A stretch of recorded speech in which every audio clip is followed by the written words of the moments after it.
Quisiera, entre los invitados, disculpar la asistencia de Miguel Jiménez Yanguas, que iba a hablar sobre la maquinaria de los ingenios azucareros y que, pues, por causas sobrevenidas de última hora no ha podido sumarse a este seminario.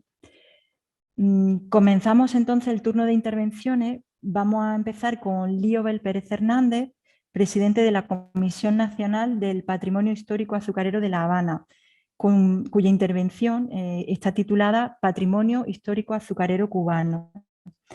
Liobel no ha podido entrar en directo a contactarse con nosotros por problemas técnicos, pero nos ha enviado grabada su conferencia y nos está siguiendo desde YouTube. Le enviamos un saludo afectuoso desde aquí y esperamos que aunque sea en el debate a través de YouTube, pueda incorporarse. Voy a compartiros la charla de Liobel.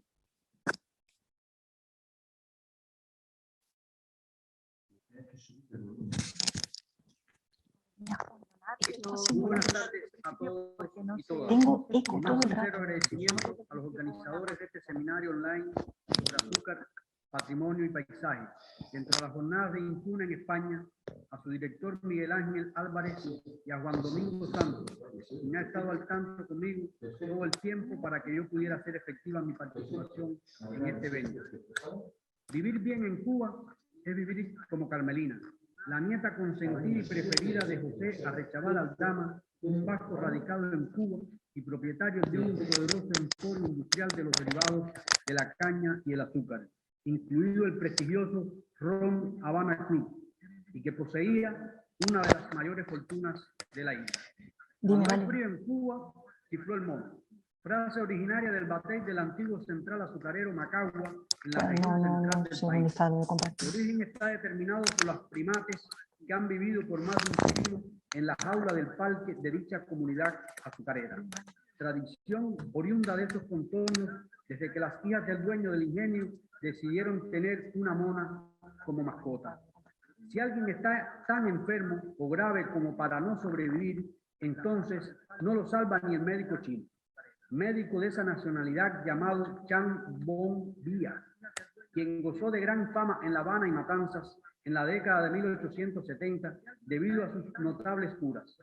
Fue uno de los más de 100.000 chinos que se trajeron a Cuba como asalariados en el siglo XIX para trabajar en las plantaciones cañeras y los ingenios azucareros.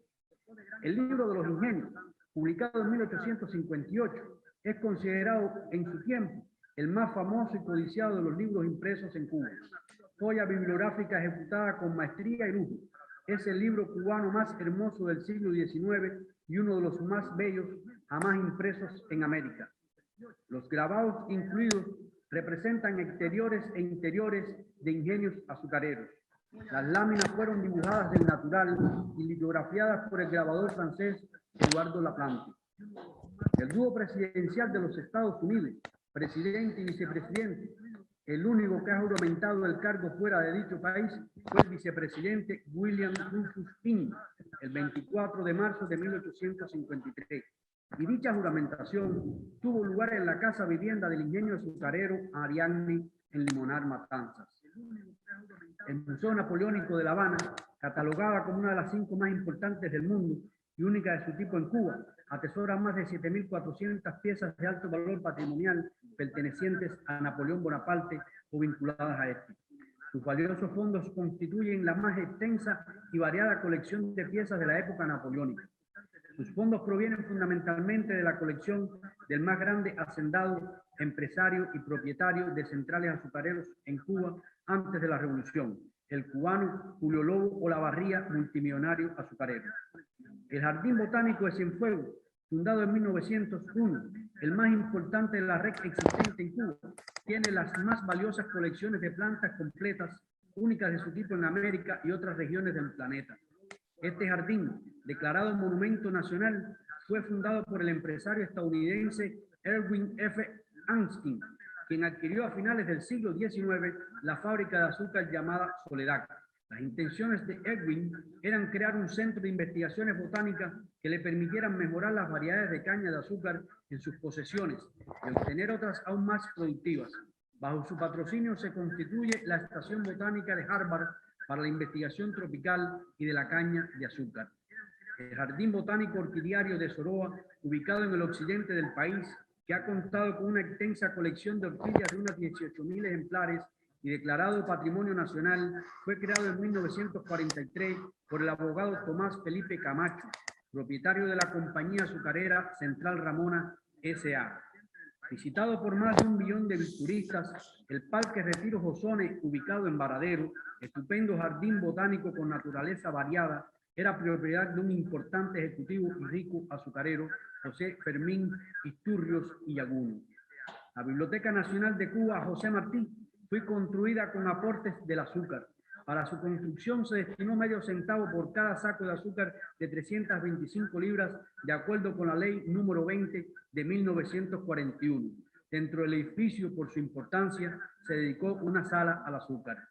En el siglo XIX, además de los africanos como mano de obra esclava para trabajar en las plantaciones cañeras y los ingenios azucareros, fueron traídos como asalariados a Cuba irlandeses, canarios, catalanes, vizcaínos, gallegos, yucatecos y chinos.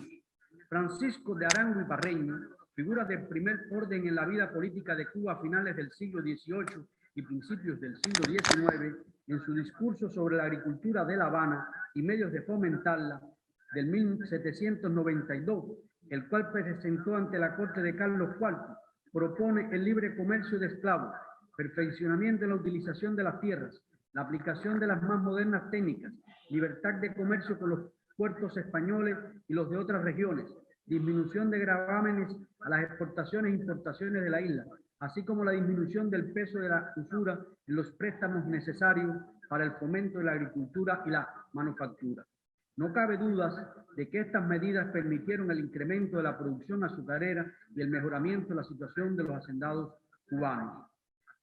José Mariano Borrell y Padrón, notable hacendado cubano, marqués de Guaymaro y uno de los hombres más ricos e influyentes de su época, devino en el principal benefactor de las obras de pavimentación de las calles que rodean la Plaza Mayor de Trinidad, ciudad que junto al Valle de los Ingenios ostentan la condición de patrimonio de la humanidad.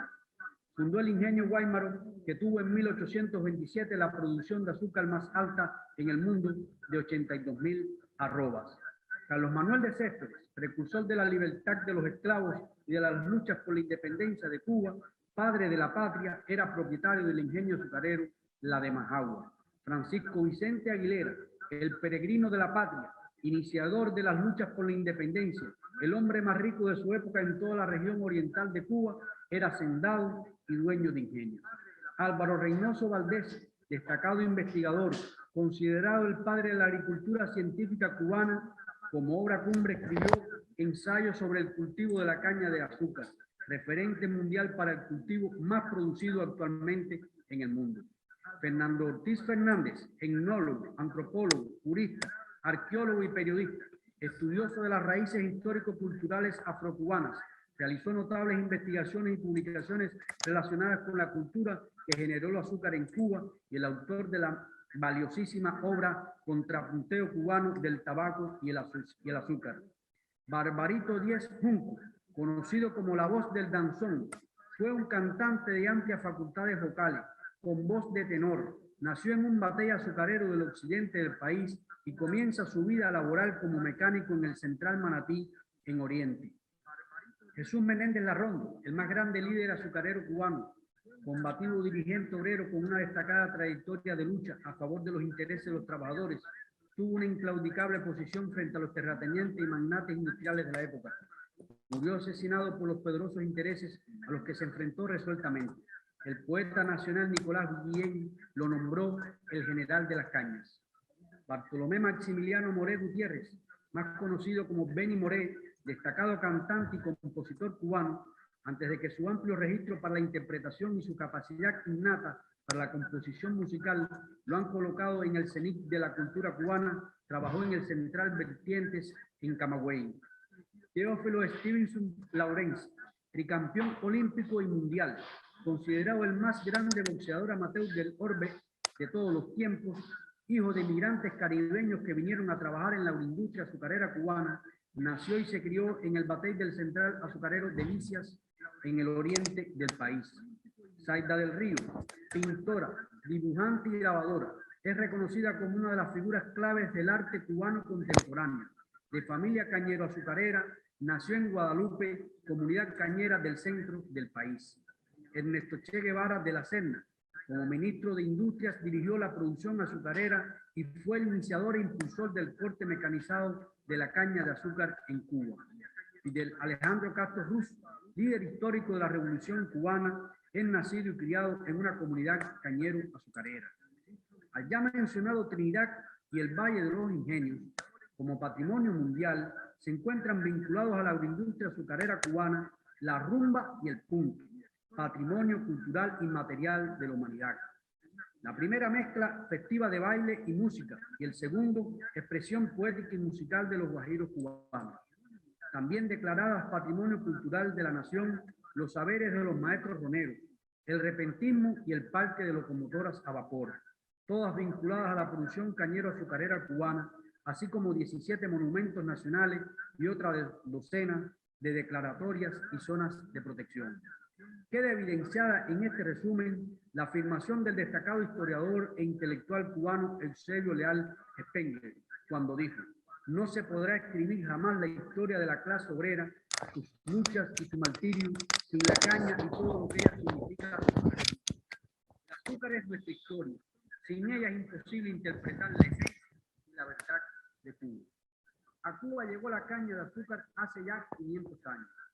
La primera referencia de su llegada data de 1516, en el primer cuarto del siglo XVI, pero no fue hasta finales del siglo XVIII que esta planta tuvo real importancia y protagonismo en la vida social y cultural de la nación. 4 acontecimientos que determinan el auge azucarero cubano.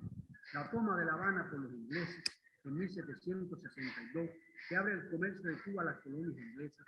Las medidas tomadas por el rey Carlos III después de la partida de los ingleses en 1763 de La Habana, que favorecieron el comercio y la importación de mano de obra esclava.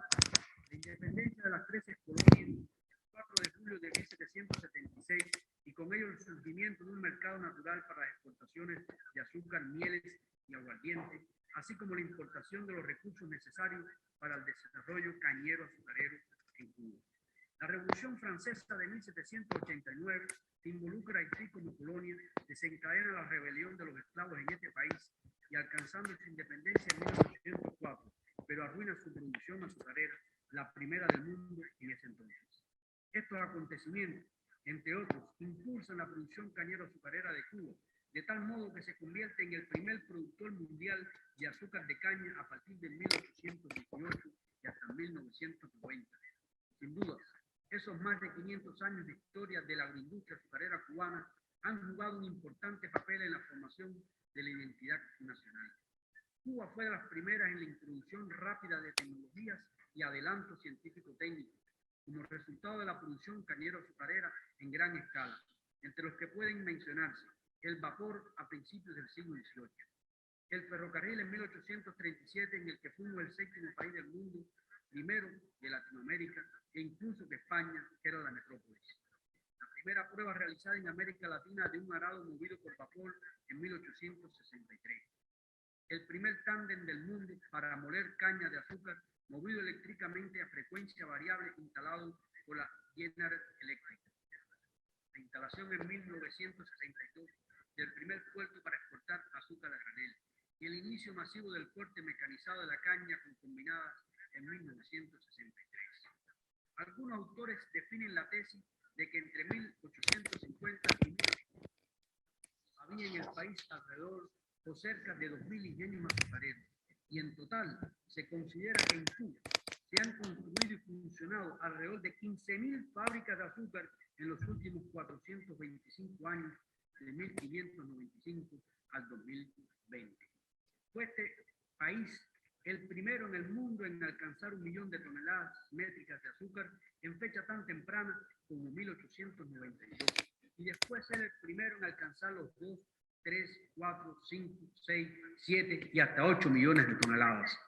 El proceso histórico de esta producción, por su relevante peso en la economía y la sociedad, signó el surgimiento y desarrollo de la nacionalidad cubana, la cultura nacional y la profusa mezcla racial y étnica que hoy compone su población. El azúcar está en las más profundas raíces de Cuba y en el sentimiento de los cubanos. Historias de lucha, cultura productiva, tradiciones, arquitectura, tecnologías e ideología conforman el patrimonio que ostenta como máximo exponente al hombre, hacedor de la historia y poseedor de la capacidad de recordar, defender y amar. Es por ello que desde 1998, con el apoyo del entonces Ministerio del Azúcar de Cuba y las instituciones culturales y patrimoniales vinculadas, se creó la Comisión Nacional de Patrimonio Histórico Azucarero con el objetivo general de identificar, rescatar, proteger, divulgar y educar sobre este patrimonio creado por Patrimonio Histórico Azucarero relacionadas con la agroindustria azucarera, portadoras de valores culturales, históricos, científico-técnicos y ambientales. Antes de 1998, independientemente de las leyes del país vinculadas a estos temas patrimoniales, el patrimonio histórico azucarero era empírico. A pesar del amor y el sentido de pertenencia de los trabajadores y el orgullo de los cubanos por su primera industria, la paulatina caída de la producción de azúcar a partir de 1993 hizo vislumbrar el peligro y riesgo de la pérdida del patrimonio histórico azucarero creado por la nación. Ante este reto, la Comisión durante todos estos años ha venido trabajando de manera ascendente, creando alianzas, divulgando, promoviendo declaratorias, desarrollando eventos, fortaleciendo el marco legal y desarrollando acciones concretas. Dentro de sus resultados fundamentales se encuentran la existencia de más de 500 activistas del patrimonio histórico azucarero cubano, la identificación y registro patrimonial en la agroindustria azucarera, sin contar los que ya posee la Red Nacional de Museos del país, la atención de 474 tarjas, bustos, obeliscos, monumentos y otras construcciones conmemorativas identificados en la agroindustria azucarera, sin contar igualmente las que atiende el Ministerio de Cultura, el Consejo Nacional de Patrimonio Cultural y otras instituciones públicas y gubernamentales de Cuba. El montaje de 275 salas o sitiales expositivos de historia en centros laborales e instalaciones de la agroindustria azucarera, incluida la síntesis histórica de cada entidad u organización empresarial. Se concluyó la construcción de un nuevo archivo de gestión documental y memoria histórica que mejorará el cuidado y preservación de la documentación histórica. Se han desarrollado con frecuencia anual 22 concursos nacionales de patrimonio histórico azucarero, donde se han discutido cerca de 2.000 obras a nivel nacional, sin contar las que se han discutido a nivel provincial y municipal. Se han construido 4 museos de la agroindustria azucarera en los últimos 20 años, los que son visitados en su conjunto por más de 90.000 personas anualmente. Estos son, en resumen, los resultados fundamentales obtenidos, pero no quiere decir que estemos satisfechos, más que estamos lejos de lo que queremos y necesitamos. Dentro de los retos y proyecciones futuras nos proponemos la publicación de parte de las obras presentadas en los concursos, la participación de profesionales y especialistas foráneos en los eventos internacionales de diversificación que desarrolla Cuba cada 2 años y que incluye un taller dedicado al patrimonio histórico azucarero. La participación de profesionales y especialistas cubanos en eventos internacionales como este que favorezcan el intercambio, el conocimiento y alianzas de beneficio mutuo que contribuyan a la divulgación del patrimonio histórico azucarero cubano, la búsqueda de financiamientos nacionales y externos que favorezcan el rescate, conservación, divulgación y educación del patrimonio histórico azucarero cubano, limitados hoy por las dificultades productivas y económicas de la agroindustria azucarera de Cuba, condicionados entre otras por el bloqueo económico y financiero impuesto por los Estados Unidos contra mi país. Estimados, como dijera Eusebio Leal Spengler, mantener viva la llama de la tradición histórica, cultural y política que nació de la caña del azúcar es un empeño patriótico, noble y generoso. Muchas gracias.